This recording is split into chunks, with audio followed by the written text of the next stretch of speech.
అన్నేమో Congress party, తమ్ముడేమో Janasena party. గతంలో జనసేన పార్టీలో యాక్టివ్గా పనిచేసిన తమ్ముడు సీటు రాకపోవడంతో డేలా పడ్డాడు.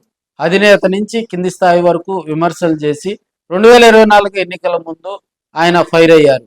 సో 2024 ఎన్నికల తర్వాత మరి కూటమి ప్రభుత్వంలో చక్రం తిప్పుతున్న మళ్ళీ జనసేనాని వైపే ఆయన పార్టీ కార్యాలయం నిర్మిస్తూ మరి ఆయన చేస్తున్న విమర్శలు కూడా హాట్ టాపిక్గా నిలుస్తున్నాయి. ఆయనే చీరాల జనసేన పార్టీ నాయకులు ఆమంచి స్వాములు చీరాల కాన్స్టిట్యున్సీ వేదికగా కూడా మళ్ళీ రాజకీయాలకు శ్రీకారం చుట్టారని మనం తెలియజేసుకోవచ్చు. చీరాల జనసేనలో కూడా ఆమంచి స్వాములు స్పీడ్ అయ్యారని కూడా తెలియజేసుకోవచ్చు. ఈ మధ్యకాలంలో ఆయన పార్టీ కార్యాలయం భారీగా ఏర్పాటు చేయటం, ఆ కార్యాలయాన్ని నిర్మించే దానిలో కూడా ఆయన నిమగ్నమైనట్టుగా కూడా తెలుస్తూ ఉంది. ఆమంచి స్వాములు రాజకీయంగా కూడా తనకంటూ ఏ పదవి కూడా ప్రస్తుతం లేకపోవటం, అదేవిధంగా జనసేనలో గతంలో యాక్టివ్గా ఉన్నప్పటికీ కూడా తదనంతరం జరిగిన పరిస్థితుల్లో దృష్ట్యా కూడా 2024 ఎన్నికల్లో ఆయనకు ఎమ్మెల్యే సీట్ ఇస్తారని ఆశపడి, అదేవిధంగా ఎన్నికల తర్వాత కూడా ఆయన కొంత సైలెంట్ మోడ్లోకి వెళ్ళటం జరిగింది. ఈ మధ్యకాలంలో సోషల్ మీడియా వేదికగా కూడా కొన్ని ఛానళ్ళకి ఇస్తున్నటువంటి ఇంటర్వ్యూల్లో కూడా ఆయన మళ్ళీ తెర మీదకు రావడం జరిగింది. అదేవిధంగా చీరాల కాన్స్టిట్యున్సీలో ఒక భారీగా పార్టీ కార్యాలయం ఏర్పాటు చేస్తూ ఆయన చేస్తున్నటువంటి కామెంట్స్ కూడా ఈ మధ్య హాట్ టాపిక్గా మారాయని కూడా తెలియజేసుకోవచ్చు. ఈ మధ్యకాలంలో మా మిత్రుడు దాము ఒక ఇంటర్వ్యూ చేశాడు ఆమంచి స్వాములు గారితో.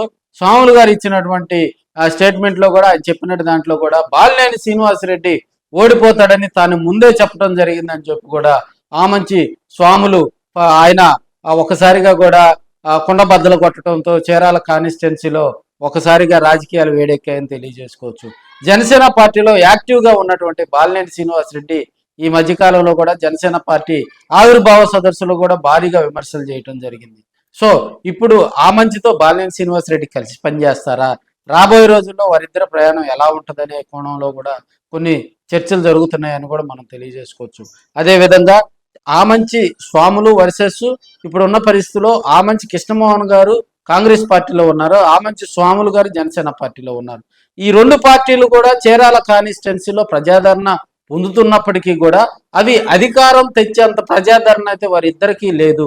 ఎందుకంటే గతంలో 2 సార్లు ఎమ్మెల్యేగా పనిచేసినటువంటి ఆమంచి కృష్ణమోహన్ చీరాల కాన్స్టిట్యున్సీలో ఒక ఫైర్ బ్రాండ్.